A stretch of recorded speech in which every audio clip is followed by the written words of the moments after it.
Why do all good things come to an end? It's a question with no easy answer.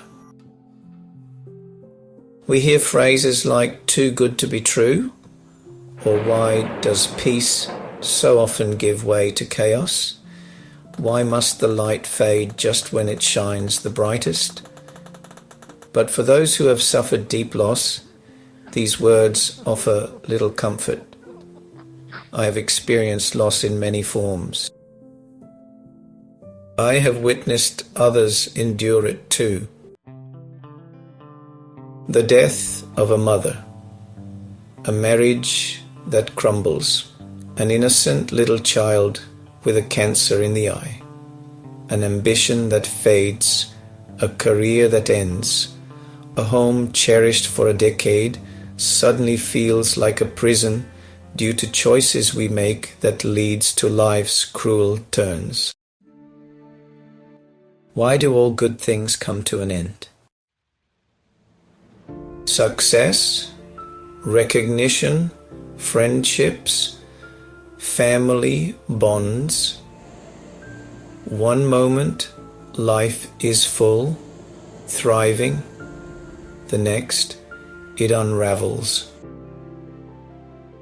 We live in a world that often feels unfair, harsh, unforgiving.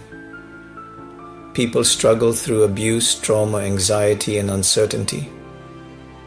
One day life seems steady, the next, a heart attack, a stroke, a diagnosis. I was in Ellicott City, Maryland, when the call came, Mom is gone. She had died of a massive cardiac arrest. She was 59. I was miles away, helpless. My heart sank. The one emotional link in my life that connected my siblings, the balancing force between my dad and us. The communication channel to all the extended family of uncles and aunts. It was all Mom and she is gone. Before that moment, it had never occurred to me that my mother could die so young. I never imagined it. And yet, in an instant, she was gone. A family builds a beautiful life, raising children with love and faith, but one follows a path of self-destruction.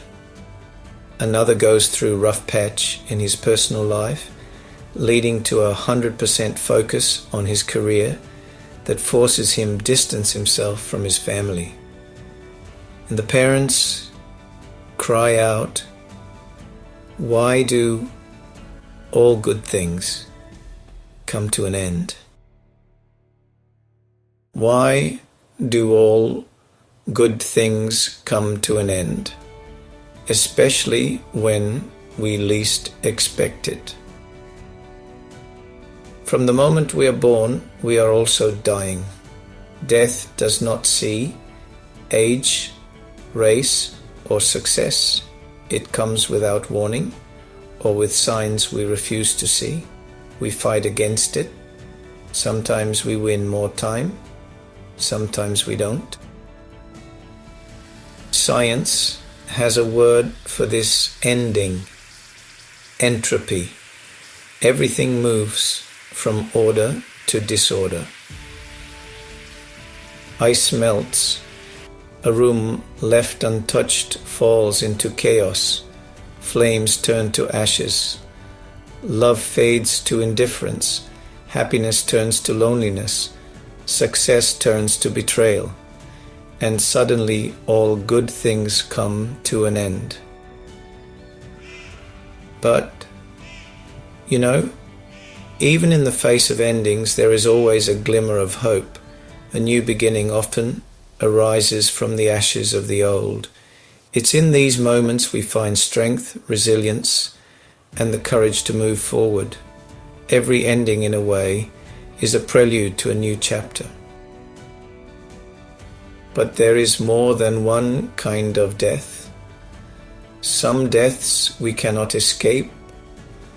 The passing of time, the frailty of our bodies. But other deaths, the death of dreams, the death of relationships, the death of hope, these we can fight in humility with the Lord's strength, and the ends can lead to a new beginning, which will be much better than we can ever imagine or fathom. There was once a man called Jesus who was Son of God. He walked among his people. He healed, taught, and gave them hope. But one day he told them he was leaving. His followers cried out, "Why do all good things come to an end?" What they could not see was the promise beyond the end. Endings are not always final. They can be beginnings. I can testify to this. The trials and tragedies we encounter out of our own free will and choices can be too painful to bear, and this pain is when we can truly experience God and His abundant grace. To experience this grace, we need to take the step of faith to walk in the wilderness, leave our comforts, luxury, and relationships, which we built and sustained for decades. When we do this, the Lord opens a new door and a community of believers who love, give, pray, and care without any expectations. We experience grace, and we are in a place to receive and also give, with our realizing we have become the Lord's vessels of hope for the ones who are desperately looking for hope and something to hold on. The roles I play as a father to my sons, a husband to my wife, a brother to my sister, a son to my father, an uncle to my nieces and nephews, my part in the body of believers, everything gets renewed with a new meaning and purpose. The Lord in His mercy uses the life events and trials which I perceived as the end. He takes it to a new beginning which He had been planning all along. Maybe this is your first ending. Maybe it's your 10th. I've lost count of how many times I've had to start over. This is for those who have lost, for those standing at the edge of an ending, unsure of what comes next. Why do all good things come to an end? Because even in endings, the good can rise again. This is a life experience shared by Seth David Vivek for my son, My Evangelist Vlogs. Love you all in our Lord's love.